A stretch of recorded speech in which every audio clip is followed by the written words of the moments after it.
Hello student, स्वागत है आपका मेरे YouTube channel GK special bye SP sir पे। आज हम लोग डिस्कस करेंगे कॉमन एलिजिबिलिटी टेस्ट सीईटी जो कंडक्ट किया जाएगा नेशनल रिक्रूटमेंट एजेंसी के द्वारा। तो ये न्यूज आप लोग सुने होंगे, इसी पे ये वीडियो पूरी तरह से बेस्ड है। इसलिए ये वीडियो जो है शुरू से लेकर के लास्ट तक देखिएगा तो आपको चीजें समझ में आएंगी कि क्या क्या जो ये न्यूज आया है इसमें क्या क्या चीजें स्पष्ट है। ये नेशनल रिक्रूटमेंट एजेंसी क्या करेगा, क्या इसके आने के बाद से एसएससी, रेलवे और आईबीपीएस समाप्त हो जाएंगे, अगर नहीं समाप्त होंगे तो फिर ये क्या करेगा। तो इसमें बहुत सारे चीज हैं जिसको मैं पूरी डिटेल से डिस्कस करूंगा कि किस तरह का एग्जामिनेशन कंडक्ट करेगा, उसके क्या सिलेबस होंगे, उसके क्या एग्जाम के पैटर्न है, उस सब पे हम लोग चर्चा करेंगे इस वीडियो में। तो इस वीडियो को शुरू से लेकर लास्ट तक देखिए, तब चीजें आपको स्पष्ट होंगी।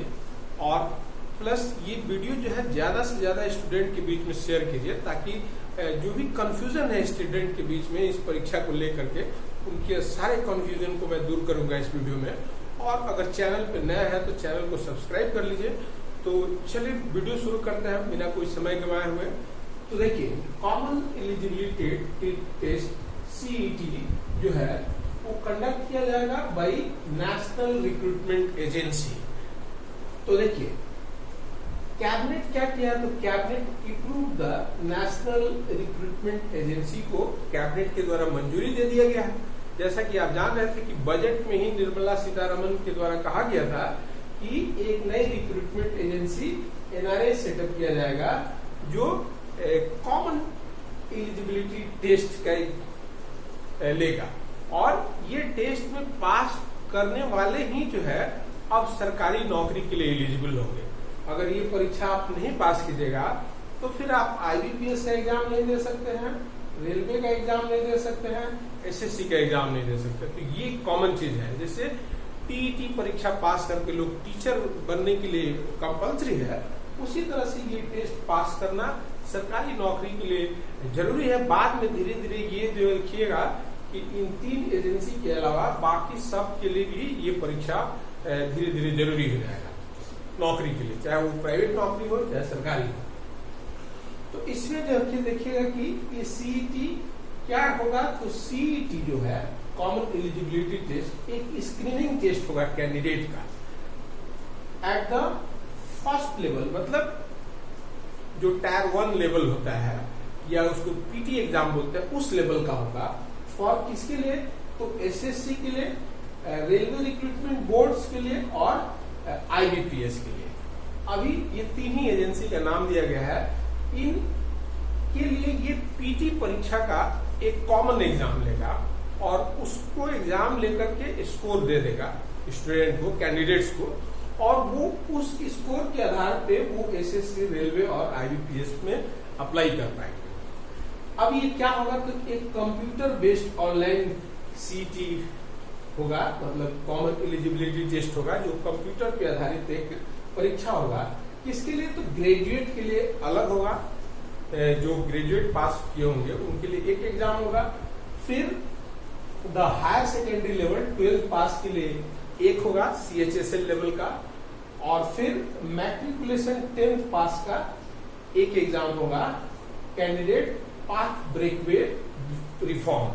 तो ये 3 एग्जाम होंगे एक साल में, मतलब 3 तरह के एग्जाम होंगे। एक ग्रेजुएट लेवल के लिए अलग होगा, जैसे जिसमें एग्जाम में जैसे आईबीपीएस जो एग्जाम लेता है तो उसमें देखेगा कि चाहे क्लर्क हो, चाहे पीओ हो, चाहे AA हो, चाहे आरबीआई में असिस्टेंट हो, या फिर एलआईसी में AA हो, या फिर एओ का एग्जाम हो।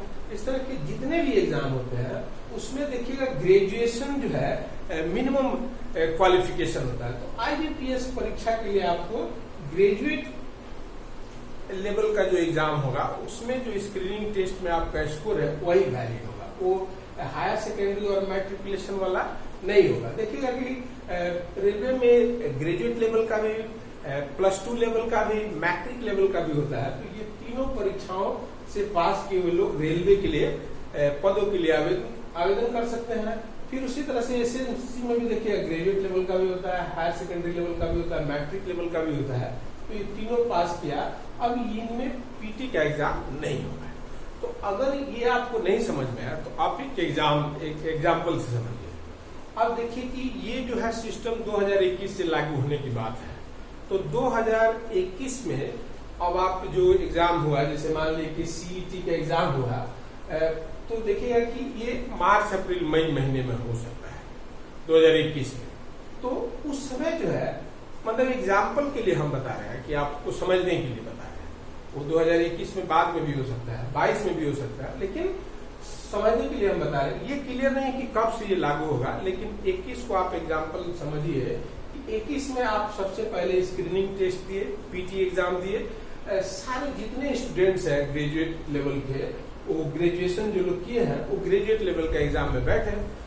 पता चला कि 2 करोड़ स्टूडेंट उसमें बैठे, और उसमें से पता चला कि 50 लाख स्टूडेंट जो है क्वालिफाई कर गए। 50 लाख एक परीक्षा पास कर गया, उनको national recruitment agency score card दे दिया, और वो स्कोर कार्ड 3 साल तक वैलिड रहेगा।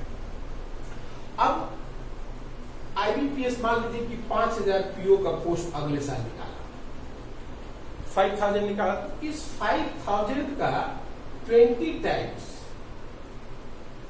मतलब 20 गुना ही लोग जो है इसमें बैठेंगे। मतलब आईबीपीएस जब वैकेंसी निकाला तो इस 50 लाख में से मान लीजिए कि 10 लाख लोग को अप्लाई कर दिया आईबीपीएस को, मतलब एप्लीकेशन फॉर्म भेज दिया कि हमको पीओ बनना है। अब इसमें से पद है मान लीजिए कि 5000, तो उसका 20 टाइम्स ही वो मेंस एग्जाम में अपीयर कराएगा, पीटी तो लेगा नहीं। तो 1 लाख जो है लोगों का उसको चयन करना है 10 लाख में से। तो फिर वो मेरिट लिस्ट बना देगा, जिसका इस एग्जाम में जो स्क्रीनिंग टेस्ट हुआ है उस एग्जाम में हाई स्कोर है, वही लोग 1 लाख को जो है आईबीपीएस का मेंस एग्जाम दे पाएंगे। उसका मेरिट लिस्ट बन जाएगा रिजर्वेशन कैटेगरी के हिसाब से। जैसे मान लीजिए कि आपका स्कोर है 60 और मिनिमम कट ऑफ किया है 58, तो आपका सिलेक्शन हो जाएगा, आप मेंस एग्जाम दे पाइएगा, पीओ बन पाइएगा। लेकिन अगर आप जो है, अगर आपका स्कोर जो है 57 है तो आप नहीं क्वालिफाई कर पाए, 50 है तो नहीं क्वालिफाई कर पाए। तो आपको स्कोर में ये जो है इस एग्जाम में हाई स्कोरिंग करना होगा, 78, 75, 80 स्कोर करना होगा। अब आपको फिर एग्जाम का मौका मिलेगा, मतलब आप फिर एग्जाम दे सकते हैं। ये जो है कॉमन एलिजिबिलिटी टेस्ट का एग्जाम फिर दे सकते हैं, ताकि आपका स्कोर इंप्रूव हो जाए। ऐसा आपको बार बार मौका मिलते रहेगा। तो जैसे फिर अगला एग्जाम दिए आप सीईटी का, और उसमें आपको मिल गया 85 मार्क्स आ गया, तो अब आप कोई भी फॉर्म आप भरते रहिएगा तो उसमें आपका सिलेक्शन का संभावना ज्यादा रहेगा। और मान लीजिए फिर आप सोचे कि और हम 90 कर ले, इसके लिए एग्जाम दिए सीईटी का एग्जाम, तो पता चला कि आपका 75 हो गया। तो जो 75 हो गया तो उसको नहीं माना जाएगा, जो आप 85 मार्क्स जो लाए थे उसी को माना जाएगा कि ये आपका मार्क्स है। मतलब कि जो हाई स्कोरिंग होगा उसी को कंसीडर किया जाएगा। तो इस तरह का ये टेस्ट होगा। तो इसमें आपको हाई स्कोरिंग करना होगा। अब देखिएगा कि आईबीपीएस का जो एग्जाम होता है उसमें जो स्क्रीनिंग होता है, पीटी होता है, उसमें खाली रीजनिंग, मैथ और इंग्लिश रहता है। लेकिन ये सब के स्क्रीनिंग में देखिएगा जीके भी रहता है, और केवल क्लर्क और पीओ खाली बैंक चलाने वाले के लिए ये एग्जाम नहीं होगा। इसमें जो है एसएससी में देखिएगा सब इंस्पेक्टर, सीपीओ, फिर दिल्ली पुलिस सब इंस्पेक्टर, फिर सीबीआई सब इंस्पेक्टर, फिर इनकम टैक्स में सब इंस्पेक्टर। तो इसमें आपको देखिएगा कि रेलवे के भी एग्जाम में रहता है। तो इसमें देखिएगा जीके का भी पार्ट आपको स्क्रीनिंग जो टेस्ट होगा, नेशनल रिक्रूटमेंट एजेंसी जो स्क्रीनिंग टेस्ट लेगा 100 नंबर का मान लीजिए लेगा, तो उसमें देखिएगा 25 करके जीके भी उसमें इंक्लूड करेगा। ये मतलब मैं अनुमान के आधार पर बता रहा हूं कि ये 4 सब्जेक्ट उसमें हो सकते हैं। तो ये चीज आप ध्यान में रखिएगा, क्योंकि ये सभी के लिए कॉमन वो एग्जाम देगा, एक एग्जाम देगा, तो उसमें देखिएगा कि जीके भी इंक्लूड हो सकता है। तो ये समझ में आ गया आपको। तो अब जो है 3 एग्जाम होंगे। अब मल्टी जो एजेंसी बॉडी जिसको बोला गया है नेशनल रिक्रूटमेंट एजेंसी, ये कंडक्ट करेगा सीईटी एग्जाम जो हमने बताया, और ये स्क्रीनिंग करेगा और शॉर्टलिस्टेड करेगा कैंडिडेट को ग्रुप बी और ग्रुप सी के नॉन टेक्निकल पोस्ट के लिए, मतलब क्लर्कियल पोस्ट के लिए जो है ये, या बैंक में पीओ के लिए, या फिर एसएससी में सब इंस्पेक्टर के लिए, या इनकम टैक्स इंस्पेक्टर के लिए, या ऑडिटर के लिए, जितने नॉन टेक्निकल पोस्ट होते हैं, या रेलवे में एएसएम हो गया, गुड्स गार्ड हो गया, ये सब के लिए जो है टीसी हो गया, ये सब के लिए ग्रुप बी बोलते हैं या फिर ग्रुप सी बोलते हैं, उन्हीं के लिए ये तीनों ऑर्गेनाइजेशन के लिए ये एग्जाम कंडक्ट करेगा शुरू में। फिर based on the screening done at the CET score level shall be made through a separate specialized tier 2 and tier 3 of examination which shall be conducted by respective recruitment agency, जो संबंधित agency है, जैसे हो गया SSC, railway recruitment board, IBPS, ये लोग फिर जो है टायर 2 एग्जाम मतलब मेंस एग्जाम, टायर 3 एग्जाम या इंटरव्यू कंडक्ट करवाएंगे। रिस्पेक्टिव एजेंसी रिक्रूटमेंट एजेंसी वो कराएंगे। मतलब ये सब ऑर्गेनाइजेशन खत्म होने वाले नहीं, ये केवल मेंस लेने के लिए रह जाएंगे, और पीटी लेने के लिए एक होगा सीईटी। अब और आगे चलिए, और आगे इसमें बहुत सारी चीजें आपको स्पष्ट होंगी। फिर जो है the curriculum for this test would be common, जो इसका सिलेबस होगा वो कॉमन होगा, एक ही तरह का होगा, वुड बी द स्टैंडर्ड, एक ही तरह का होगा, लेकिन अभी सिलेबस क्लियर नहीं किया गया है कि इसका सिलेबस क्या होगा, मैथ में क्या होगा, रीजनिंग में क्या होगा, इंग्लिश में क्या होगा, जीके होगा कि नहीं होगा, अगर होगा तो उससे क्या सिलेबस होंगे, तो ये सब चीजें होंगी। फिर द सीईटी जो would be available in a number of language, ये एग्जामिनेशन जो है अलग अलग भाषाओं में होंगी, मतलब रीजनल लैंग्वेजेस में भी होंगे, केवल हिंदी इंग्लिश में नहीं होंगे, बल्कि बांग्ला, उड़िया, या फिर तमिल, मलयालम, कन्नड़, ये सब भी लैंग्वेज में हो सकते हैं। तो ये भी आपको ध्यान में रखना है कि इतनी सारी भाषाओं में हो सकती है। फिर जो है अब examination centre in every district, किसी स्टूडेंट्स को, गर्ल्स को या डिसेबल पर्सन को कोई प्रॉब्लम नहीं हो, इसलिए देखिएगा इसका सेंटर हर डिस्ट्रिक्ट में होगा, ताकि लोगों को भागम भाग नहीं करना पड़े एग्जाम देने के लिए, हर डिस्ट्रिक्ट में इसके सेंटर बनाए जाएंगे। और अंडर एनआरए के तहत जो है candidate by appearing one examination, एक एग्जाम में अपियर होता है, will be get an opportunity to compete many post. जैसे एक आप ग्रेजुएट लेवल का एग्जाम दे दिए, तो अब आप आईबीपीएस के जितने भी पोस्ट निकलते हैं, चाहे आरबीआई ग्रेड बी ऑफिसर हो गया, या फिर एसबीआई पीओ हो गया, आईबीपीएस पीओ हो गया, आरआरबी पीओ हो गया, आरआरबी क्लर्क हो गया, आरबीआई असिस्टेंट हो गया, एलआईसी में डबलएओ हो गया, या फिर एनआईसीएल, जीआईसी, जितने भी होते हैं वो सब के लिए वो एप्लीकेबल होगा। या फिर रेलवे में निकलेगा, एएसएम का पोस्ट हो गया, या गुड्स गार्ड हो गया, एसीआरसी हो गया, या ट्रैफिक अप्रेंटिस हो गया, ये सब जितने भी है वो सब के लिए ग्रेजुएट, एसएससी में सीजीएल के जितने एग्जाम होते हैं, मतलब एक एग्जाम क्वालिफाई करके ये सब के लिए आप जो है एलिजिबल हो जाइएगा, ये बता रहा। फिर complete many posts. The CET score of the candidate shall be valid for the period of 3 years. ये 3 साल तक वैलिड होगा आपका मार्क्स। मतलब अगर इसमें आप हाई स्कोरिंग कर लेते हैं 85 या 80, जिसमें सिलेक्शन का संभावना ज्यादा रहता है, तो फिर आप जो है 3 साल तक वो मार्क्स आपका वैलिड होगा। 3 साल तक कोई नया परीक्षा देने का नहीं होगा, जब से वो डिक्लेयर किया गया है from the date of the result declare. तो देखिएगा कि 3 साल तक वैलिड है।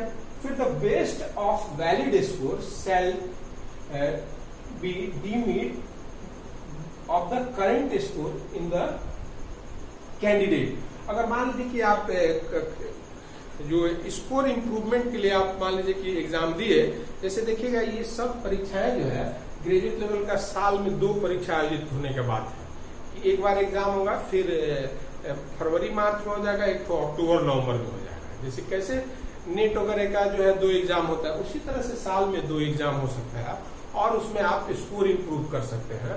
और इसका जब तक मतलब एज लिमिट है, जनरल का कैंडिडेट है, ओबीसी है, एससी एसटी है, तो एज लिमिट आपका मैक्सिमम जो होगा उसमें कोई अटेम्प्ट का लिमिट नहीं है। आप जितना बार चाहे आप एग्जाम देके अपने स्कोर को इंप्रूव कर सकते हैं, क्योंकि इसमें स्कोर नहीं देखिएगा, हाई स्कोर का रिक्वायरमेंट होगा। तो ये चीज आपको समझना है कि वो 3 साल तक वैलिड होगा और जो बेस्ट स्कोर होगा उसी को कंसीडर किया जाएगा। आप 10 एग्जाम दिए, उसमें जो सबसे अच्छा स्कोर होगा उसी को कंसीडर किया जाएगा, ये बता रहा है। फिर there shall be no restriction, मतलब इसमें आपको प्रतिबंध नहीं होगा on the number of attempt, कितना बार आप एग्जाम में बैठिएगा इस पे कोई प्रतिबंध नहीं होगा। To be taken by a candidate to appear in the CET to the under age limit, मतलब एज जितना निर्धारित है उसके अंतर्गत आप जितना भी चाहिए, जैसे एसबीआई में है कि 4 बार आप पीओ का एग्जाम दे सकते हैं, तो इसमें इस तरह का नहीं होगा। आप जितना बार चाहिए इस एग्जाम को देके अपने स्कोर को इंप्रूव करते रहेंगे और जो बेस्ट स्कोर होगा उसी को कंसीडर करेंगे। फिर रिलैक्सेशन होगा in the upper age limit shall be given to candidate SC ST OBC का जो अपर एज लिमिट होता है सरकारी नियम के अनुसार, तो उसका जो है छूट मिलेगा एससी एसटी को, उन लोग एग्जाम दे पाएंगे। फिर initially the score would be use 3 major recruitment agency, प्रारंभ में ये स्कोर जो है केवल 3 जो बड़े रिक्रूटमेंट एजेंसी है उन्हीं के लिए जारी करेगा एनआरए। फिर उसके बाद मतलब कि अगर आपको पीओ क्लर्क या रेलवे में जाना है या एसएससी का एग्जाम देना है तो इसका पास होना बहुत जरूरी है, नहीं तो आगे आप बढ़ नहीं पाएंगे। फिर उसके बाद से बोला जा रहा है कि how ever the period of time, कुछ समय के बाद expected that other agency of the central government would be adopted it, मतलब फिर धीरे धीरे से केंद्र सरकार की दूसरी जो एजेंसियां हैं वो इस मार्क्स को एडॉप्ट कर लेंगे। फिर उनमें भी जो एग्जाम होगा ये परीक्षा पास करना जरूरी होगा, तभी उसके मार्क्स के आधार पर उनमें चयन होगा। फिर further would be open for other agency of the public, मतलब देखिएगा कि धीरे धीरे जैसे मान लीजिए कि बीजेपी का सरकार है, तो राज्य में भी अगर बीजेपी का सरकार हो जाए झारखंड में, तो पता चलेगा कि झारखंड भी अडॉप्ट कर लिया वही चीज, तो पता चलेगा कि झारखंड में भी जो जेपीएससी जेएसएससी एग्जाम लेगा वो केवल मेंस लेगा और खाली जो है पीटी में इसी का मार्क्स चलेगा। फिर पब्लिक के साथ साथ as well private domain adopt it if they so choose, मतलब निजी क्षेत्र में भी जो सरकार नौकरी निकलती है उसके लिए भी बाद में देखिएगा कि ये प्रेरित किया जाएगा उनको भी कि आप जो है इसी से पास किए हुए स्टूडेंट को आप चयनित कीजिए, क्योंकि यही जो है बेस्ट इंडिया के मतलब कि क्वालिटी स्टूडेंट्स होंगे और इनको रख करके जो है कोई भी ये कर सकता है। तो गवर्नमेंट देखिएगा कि, तो अब आपको समझ में आ गया सब। अब ये नेशनल रिक्रूटमेंट एजेंसी बनाने के लिए सरकार ने क्या किया है, तो देखिएगा 15,517.57 करोड़ 1517.57 करोड़ रुपए सैंक्शन कर दिया गया है, ताकि जो है इसको इम्प्लीमेंट किया जा सके, इसका ऑफिस बनाया जा सके, इसके चेयरमैन को नियुक्त किया जा सके, इसके मेंबर्स को नियुक्त किया जा सके। तो इस तरह से एक तरह का स्पेशलाइज्ड ऑटोनोमस बॉडी होगा स्क्रीनिंग टेस्ट के लिए ऑल इंडिया लेवल पे ये होगा। तो ऑल इंडिया लेवल पे मेरिट बहुत हाई जाएगा। तो अब इसमें सिलेबस नहीं बताया गया है, फिर उसी तरह से एज वगैरह के बारे में कुछ बताया नहीं गया है। तो वो सब जो है जब ये एजेंसी सेटअप हो जाएगा और इसके एक्सपर्ट जो है बैठ जाएंगे, तो वो एक्सपर्ट कमेटी जो है रिपोर्ट देगा कि भाई किस तरह का इसका सिलेबस होगा, उसमें कौन कौन से सब्जेक्ट होंगे, कितने मार्क्स के होंगे, कितने टाइम ड्यूरेशन का होगा। तो इस तरह का ये सब चीजें फिर जैसे जैसे क्लियर होंगी मैं आपको और भी ज्यादा इसको स्पष्ट करते रहूंगा।